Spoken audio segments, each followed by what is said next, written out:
Yes students, अपन को आज करना है बैंकिंग के मूलभूत सिद्धांत में जो इम्पोर्टेंट बातें हैं जो एक बैंकर को ध्यान में रखनी चाहिए उसके बारे में। पहला है कोषों की तरलता, लिक्विडिटी ऑफ फंड्स। बैंक एक लाभ कमाने वाली संस्था है और उसको लाभ उन संपत्तियों की आय से होता है जो जनता बैंक के पास इसलिए जमा करती है क्योंकि वह बैंक ऋण अथवा जमा को नगद के समान ही समझती है। हम अब क्यों जाते हैं बैंक में पैसा जमा कराने?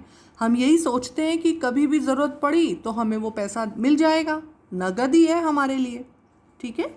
या लोन इसीलिए लेते हैं कि हम समय से चुका देंगे। जनता ऐसा इसलिए समझती है क्योंकि उसका बैंक में पूर्ण विश्वास होता है। जनता बैंक में यह आस्था रखती है कि बैंक आवश्यकता पड़ने पर ऋण या जमा को नगद में बदल देगा। इसलिए जमा या ऋण को नगद में परिवर्तन कर देने की सामर्थ्य व्यापारिक बैंकों द्वारा लाभ प्राप्त करने की आवश्यक शर्त है। इसका मतलब बैंकों को हमेशा अपने पास लिक्विडिटी या तरल मुद्रा रखनी चाहिए क्योंकि लोगों का विश्वास साख इसी पे निर्भर है। जमा के बदले नगद प्राप्त करने की मांग को संतुष्ट करने की सामर्थ्य को व्यक्त करने के लिए तरलता शब्द का प्रयोग किया जाता है। तरलता किसे कहते हैं? लिक्विडिटी किसे कहते हैं? यही है कि बैंक जब भी ग्राहक जाएगा तो उसकी मांग को संतुष्ट करने के लिए उन्हें नगद दे देगी। यद्यपि वर्णित है कि लाभ प्राप्ति के लिए जनता का विश्वास बनाए रखना आवश्यक है और जनता का विश्वास बनाए रखने के लिए बैंक की परिसंपत्तियों में पर्याप्त मात्रा में तरलता का होना आवश्यक है। वैसे तो नगद सबसे अधिक तथा पूर्ण रूप से तरल संपत्ति है, क्लियर, परंतु नगद से कोई लाभ प्राप्त नहीं होता।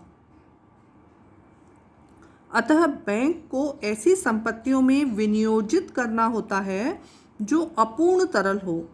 अपूर्ण तरल का तात्पर्य है कि बिना हानि के संपत्ति की नगद शीघ्र परिवर्तनशीलता। तरलता के लिए संपत्ति में दो विशेषताएं होनी चाहिए। पहला, संपत्ति शीघ्र नगद में परिवर्तित की जा सके। दूसरा, नगद में परिवर्तन के समय हानि ना हो। तरलता का अभिप्राय जमा राशि के बदले नगद मुद्रा देने की क्षमता से है।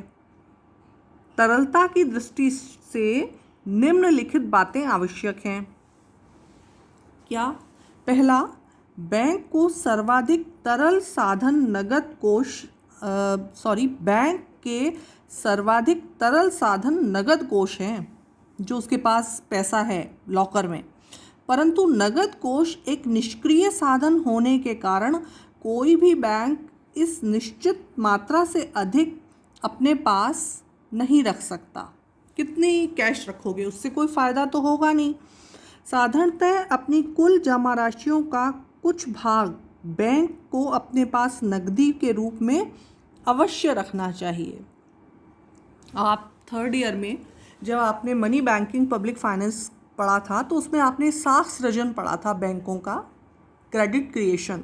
उसमें आपने पढ़ा था कि बैंक कुछ मात्रा 20% या जितना भी वो निर्धारित करते हैं उतना नगद रूप में अपने पास रखते हैं, ठीक है, उसे कहते हैं नगदी या लिक्विडिटी। सेकंड, बैंकों को चाहिए कि उन साधनों में निवेश करें जिनमें बिना क्षति के विनिमय साध्यता का गुण हो। शिफ्टेबिलिटी, विदाउट लॉस, चेंज हो जाए वो। बैंक के अभियाजित एवं अल्पकालीन ऋण, it means loans at call and short notice, तथा अल्पकालीन सरकारी प्रतिभूतियों एवं उच्च कोटि के गैर सरकारी पत्रों जिसे हम बोलते हैं कमर्शियल पेपर्स जैसे अंश व ऋण पत्रों आदि में यह गुण पाया जाता है। इन्हें मुद्रा बाजार में बेचकर बैंक नकदी प्राप्त कर सकता है। बैंक के दीर्घकालीन ऋण एवं अग्रिम धन तथा निवेश में तरलता के गुण का अभाव होता है। ठीक। थर्ड है, बैंक केवल उन्हीं सरकारी प्रतिभूतियों तथा उच्च कोटि के व्यापारिक बैंकों में निवेश करना चाहिए बैंकों को, जो कुछ आवश्यक शर्तों की पूर्ति करते हैं तथा केंद्रीय बैंक द्वारा स्वीकार्य होते हैं, ताकि संकट की स्थिति में केंद्रीय बैंक अंतिम सहायक के रूप में उनकी सहायता कर सके। एक चीज़ और है कि तरलता का पक्ष संपत्ति की स्थानांतरणशीलता भी है। मैं भी इसको क्लियर करूंगी, लेकिन जब बैंकों में कोई विपत्ति आती है तो उनका अंतिम बैंक केंद्रीय बैंक होता है और वो हमेशा केंद्रीय बैंक से सभी बैंक जुड़े रहते हैं। इसलिए जो भी वो प्रतिभूति या व्यापारिक पत्रों में निवेश करते हैं वो केंद्रीय बैंक द्वारा स्वीकार्य होने चाहिए, ये ध्यान रखना चाहिए। अब सामान्य परिस्थितियों में किसी संपत्ति में हस्तांतरणशीलता या स्थानांतरणशीलता होने से उसे शीघ्रता से नकद में परिवर्तन किया जा सकता है। यहाँ हस्तांतरणशीलता का तात्पर्य है कि संपत्ति को अन्य बैंकों, स्टॉक एक्सचेंजों या केंद्रीय बैंक को दिया जा सके और बदले में नकद प्राप्त किया जा सके। साधारणतया ऐसा किया जा सकता है, परंतु संकट काल में जब सभी बैंक अपनी संपत्तियों को नकद में परिवर्तन कराने को उत्सुक हों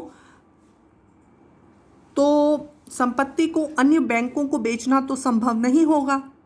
स्टॉक एक्सचेंज में भी इन संपत्तियों का मूल्य कम हो जाएगा और बिना हानि के वहाँ भी संपत्तियों को नहीं बेचा जा सकता। अतः केवल वे ही विनियोग तरल कहे जा सकते हैं जिन्हें केंद्रीय बैंक को हस्तांतरित किया जा सके, जो केंद्रीय बैंक की सहमति हो या वो लेने के लिए उसको एक्सेप्ट कर ले। केंद्रीय बैंक संकट काल में बैंकों की सहायता करता है। अतः केंद्रीय बैंक जिन विनियोगों को स्वीकार करता है वे ही वास्तव में तरल विनियोग कहे जाएंगे। अब यदि बैंक जमा को नकद में परिवर्तन करने का दायित्व पूरा करने में असफल हो जाए तो उसे अपना व्यापार बंद भी करना पड़ सकता है। कई बार आपने देखा होगा, पढ़ा होगा कि कई बैंक फेल भी हुए हैं और इसीलिए कई बार हानि में होने के कारण या एनपीए ज़्यादा, नॉन परफॉर्मिंग एसेट्स ज़्यादा होने के कारण बैंकों को मर्ज करने के लिए भी सरकार निर्णय लेती है, या कई और कारण भी हैं, लेकिन ये भी कारण हैं। बैंक का साक्ष्यम्य होना और संपत्तियों में पर्याप्त तरलता रखना एक ही चीज़ नहीं है। साक्ष्य क्षमता का अर्थ है बैंक की कुल संपत्तियों का मूल्य कुल देनदारियों के भुगतान के लिए पर्याप्त होना। तरलता का संबंध संपत्तियों के स्वभाव से है। साक्ष्यम्य होने के बावजूद भी बैंक फेल हो सकता है यदि उसकी संपत्तियों में पर्याप्त तरलता न हो। लिक्विडिटी होनी चाहिए, पहला है। इसके विपरीत साक्ष्यम्य न होने पर भी वह अपना व्यापार सफलतापूर्वक चला सकता है यदि उसकी संपत्तियों में इतनी तरलता है कि वह जमा को नकद में परिवर्तित करने की मांग को पूरा करने में समर्थ है। ठीक। नेक्स्ट क्लास में हम दूसरे सिद्धांत पढ़ेंगे और अभी आप एक बार इसको रिवीजन कीजिएगा। क्लियर? थैंक्स।